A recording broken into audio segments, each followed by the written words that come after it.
L'actualité, Thomas Porte, c'est aussi Total Energy qui annonce donc le plafonnement du litre d'essence et de diesel à 1,99 € jusqu'à la fin de l'année. À partir de samedi sur les autoroutes, du 1er mars partout ailleurs. C'est un petit geste qu'il faut saluer ou c'est tout simplement indécent, ridicule ? C'est indécent. Total nous refait, il nous avait fait le coup de la ristourne à la fin de l'année dernière. Aujourd'hui, ils nous font le coup du plafonnement à 1,99, sachant que les prix ne sont pas à 1,99 le litre sur les stations. J'étais hier dans ma circonscription et je regardais justement les prix à la pompe. Ils étaient plutôt autour d'un 70, 1,80. Quand on parle de Total, il faut remettre les éléments dans leur contexte. C'est une entreprise qui a fait 20 milliards de bénéfices en 2022, 15 en 2021, qui a accumulé des sommes astronomiques. Et c'est une opération de communication qui vise à évacuer plusieurs questions. Celle de la taxation des super profits que nous avons mis sur la table pendant la campagne de Jean-Luc Mélenchon et depuis notre arrivée à l'Assemblée nationale, et celle du blocage des prix. Parce qu'on est quand même sur un prix aujourd'hui plafond à 1,99. Nous, on demandait le blocage des prix à l'époque à 1,60 €. À 1,60 €. Donc aujourd'hui, c'est indécent quand on a une entreprise qui a accumulé autant d'argent sans ne créer aucune valeur. Total a spéculé. Ils n'ont pas créé un vaccin, ils n'ont pas créé un médicament. Ils ont simplement profité de la situation. Et je me rappelle des mots du président de la République qui avait dit il faut taxer les profiteurs de crise et ça suffit d'avoir des profits indécents. Donc c'est une opération de communication de Total qui en plus aura un effet d'aubaine parce qu'on sait que les gens vont aller vers les stations Total pour récupérer le carburant. Donc ça va amener de plus en plus d'usagers sur ces stations. Donc je crois que Patrick Pouyanné aurait mieux fait de garder le silence que d'avoir ces mots-là qui sont quelque part un mépris à destination de celles et ceux qui tous les jours prennent leur véhicule, qui déjà n'arrivent pas à vivre et qui voient le prix de l'essence exploser et on leur dit on va le plafonner à 1,99 alors qu'il est à 1,80, 1,85 aujourd'hui. Est-ce que c'est pas un désaveu aussi vis-à-vis d'Emmanuel Macron ? Il avait demandé un geste en direction de Total Energy, justement, 1,99 €. Le compte n'y est pas forcément. Écoutez, c'est aussi une réponse à ce que fait Emmanuel Macron depuis des mois, que ce soit sur la taxation des super profits, sur le versement des dividendes, sur aujourd'hui le plafonnement de l'essence. Le pouvoir politique, incarné par Emmanuel Macron, se contente de demander des gestes. Et effectivement, il faut une réponse politique et on peut pas attendre de ces gens-là que de bonne foi, ils disent mais nous on va plafonner, on va arrêter d'engager des profits. C'est pour ça que nous on avait demandé le blocage des prix qui était une réponse politique. La taxation des super profits est une réponse politique. On peut pas attendre que ces gens-là prennent eux-mêmes leurs responsabilités parce qu'ils ne les prennent pas. Le bon point, semble-t-il, pour le gouvernement, et Gabriel Attal s'en félicite, c'est le recouvrement de la fraude fiscale qui a battu un record en 2022, 14,6 milliards d'euros. Le gouvernement a-t-il raison de s'en féliciter, Thomas Porte ? Écoutez, j'ai vu les propos de Gabriel Attal hier dans Le Parisien qui effectivement dit notre gouvernement est en avance et en pointe dans la lutte contre la fraude et l'évasion fiscale. 14 milliards d'euros, c'est une goutte d'eau dans un océan d'évasion fiscale dans ce pays. Ma collègue députée Charlotte Leduc a rendu un rapport sur l'évasion fiscale il y a quelques semaines où les syndicats disent c'est entre 80 et 100 milliards d'euros par an qui échappent aux caisses de l'État.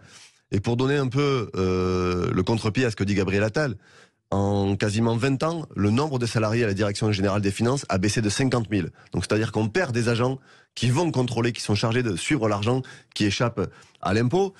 Et il y a aussi... Ça veut dire qu'il y a une forme de volonté finalement de laisser faire ? Bien sûr qu'il y a une forme de... En tout cas, il y a une forme d'inaction du gouvernement. Et je vais vous donner un autre élément. Du coup. Je vais vous donner un autre élément qui donne à voir ce que fait ce gouvernement. Il y a une procédure qui est permise, qui s'appelle une procédure à l'amiable. C'est-à-dire quand le gouvernement attrape une entreprise qui a fraudé, il lui propose un règlement à l'amiable pour éviter un procès et une mauvaise publicité. En 2021, il y a eu 306 cas de règlement à l'amiable, c'est 3 fois plus que les années précédentes. Et le gouvernement, sur ces 306 cas, avait réclamé à l'origine 1,5 milliard d'euros qui n'avaient pas été payés. Finalement, à la fin d'accord, l'État s'est assis sur 1,1 milliard et a fait 73% de réduction à des entreprises qui avaient fraudé. Donc on ne peut pas d'un côté dire qu'on se félicite de mener la lutte contre l'évasion fiscale alors qu'il y en a 100 milliards chaque année qui échappent aux caisses de l'État et qu'on réduit les postes des agents qui sont chargés de contrôler l'argent public qui échappe aujourd'hui au budget de l'État. Gabriel Attal qui vous cible d'ailleurs dans cette interview accordée aux Parisiens, ça ne vous a pas échappé sur la fraude sociale également que vous oubliez ? On n'oublie pas la fraude sociale, mais là aussi, j'entends le poids des mots de Gabriel Attal, mais sur la question des aides sociales, il y a un papier très intéressant dans le journal de La Croix il y a quelques jours qui justement, lui, dit que plutôt que de parler de cette fraude qui est minime comparée à l'évasion fiscale organisée par des multinationales, on a 34% des bénéficiaires du RSA qui ne le demandent pas. C'est 3 milliards d'euros par an. On a 50% des seniors qui sont au minimum vieillesse qui ne le réclament pas. On a un chômeur sur 2 dans ce pays qui n'utilise pas, qui ne fait pas recours à ses droits. Donc plutôt qu'une fois de plus de montrer celles et ceux qui sont en difficulté, créons les conditions pour que tous ces gens-là qui ont droit à des aides parce qu'elles sont en difficulté puissent en bénéficier. Et encore une fois, c'est un écran de fumée pour cacher le fait que l'État ne s'attaque pas à celles et ceux qui ne payent pas d'impôts. Vous parliez de Total tout à l'heure. Depuis 2007, Total a payé simplement 7 fois l'impôt sur les sociétés dans notre pays. Et Total a 19 filiales dans les paradis fiscaux. C'est à ça qu'il faut s'attaquer aujourd'hui. Pourtant, alors, pas forcément sur Total Energy. Là, je pense à Stellantis qui de son côté aussi a dévoilé des bénéfices records et qui dit, 2 milliards d'euros reversés à ses salariés. Ça veut dire que quand même, il y a des groupes qui montrent l'exemple là-dessus. Écoutez, Stellantis, c'est loin de montrer l'exemple. Vous avez dit des bénéfices records ont été révélés avant-hier, je crois. Je rappelle quand même qu'au mois de décembre de l'année dernière, les salariés du groupe étaient en grève pendant plusieurs semaines pour demander une augmentation de salaire de 8%. Ça avait été refusé par la direction du groupe. Et aujourd'hui, là aussi, effectivement, ils annoncent un versement de primes, ce qui est différent. Les salariés demandent des augmentations de salaire, qui participent d'ailleurs au financement des retraites. Et aujourd'hui, on est sur une bataille. Il y a des entreprises qui veulent verser des primes qui sont à la discrétion de l'entreprise et qui sont au regard de la situation économique. Nous, on demande et les salariés demandent des augmentations de salaire qui sont des augmentations pérennes et qui permettent aussi de financer les systèmes des retraites, qui est quand même un sujet majeur dans le pays. Ça vous a pas échappé. Vous avez parlé des primes, le partage de la valeur. Justement, Thomas Porte, les syndicats, le patronat qui ont trouvé un accord pour faciliter l'intéressement, la participation, les primes dans les PME. Elisabeth Borne a promis de transcrire justement cet accord dans la loi. Ça veut dire que là-dessus, vous n'êtes pas d'accord non plus ? Écoutez, c'est pas l'ensemble des organisations syndicales qui ont signé cet accord sur le partage. Non, nous on est opposés à ce mode-là de rémunération du travail. On considère que la principale et la seule rémunération du travail doit être celle du salaire, parce qu'elle est gravée dans le marbre. Et je le redis, elle participe aussi au financement de la sécurité sociale, au financement de la retraite. Et c'est important. C'est le fondement de notre société d'avoir un salaire avec des cotisations sociales. Et aujourd'hui, on est en train de le détruire. Et Emmanuel Macron a pratiqué des exonérations à foison. Et on vient aujourd'hui nous expliquer que, soi-disant, les caisses seraient vides. Donc toutes ces politiques qui sont mises en place depuis des années, elles poursuivent des objectifs qui détruisent notre modèle social. Donc nous, on demande des augmentations de salaire. C'est pour ça que nous avions proposé l'augmentation du SMIC à l'Assemblée nationale dans le cadre de la loi pouvoir d'achat. Réforme des retraites. Thomas Porte, avec cette date donc du 7 mars, l'intersyndicale qui veut une grosse mobilisation justement pour cette date. Vous appelez également justement à une forte mobilisation le 7 mars ? Écoutez, on appelle au blocage intégral du pays et on reprend les mots de l'intersyndicale et des organisations de jeunesse. Je crois que, écoutez, dans un pays, quand vous avez 93% des actifs qui se disent opposés à la réforme, 8 Français sur 10 qui n'en veulent pas. Hier, un sondage dans le JDD qui dit que 65-66% des Français sont favorables au blocage. Il n'y a pas de majorité populaire dans ce pays pour un projet de réforme qui est impopulaire, qui est injuste, qui est injustifié. Et d'ailleurs, les débats que nous avons menés à l'Assemblée nationale ont permis de démasquer un certain nombre de mensonges. Vous avez les 1200 euros, on était à 2 millions, on est passé à 40 000 et puis à 14 000 sur les carrières longues.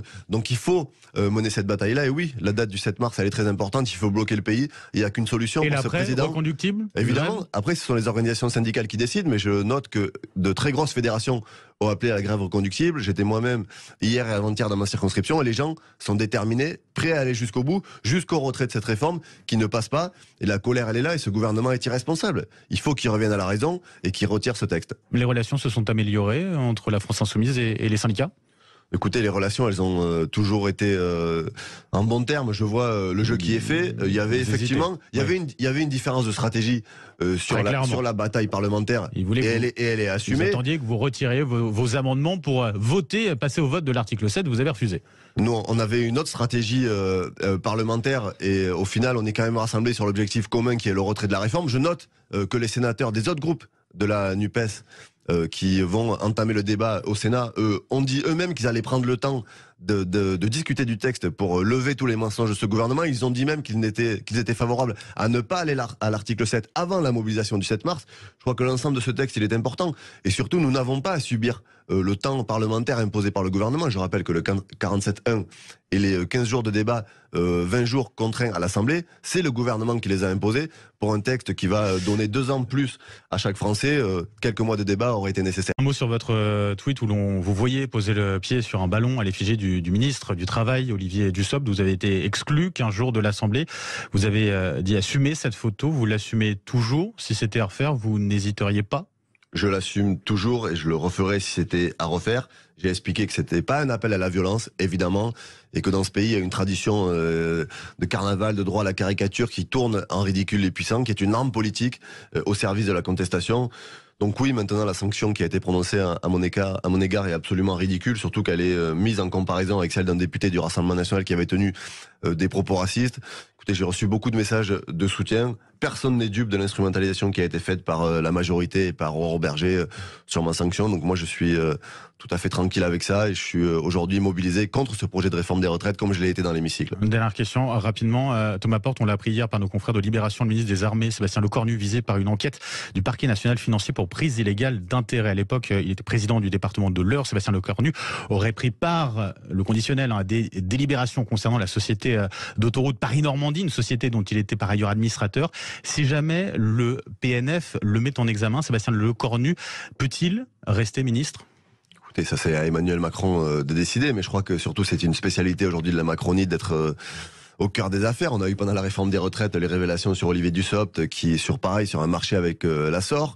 Un papier de Mediapart sorti il y a quelques mois documentait toutes les affaires qui entouraient les ministres et les membres du gouvernement d'Emmanuel Macron. Il y avait une quarantaine d'affaires. Pour un président qui en 2017 parlait de République exemplaire, il est de plus en plus mal placé pour en parler, notamment au regard de ce qui arrive aussi à son plus proche conseiller Alexis Kohler, qui lui aussi a quelques démêlés avec la justice.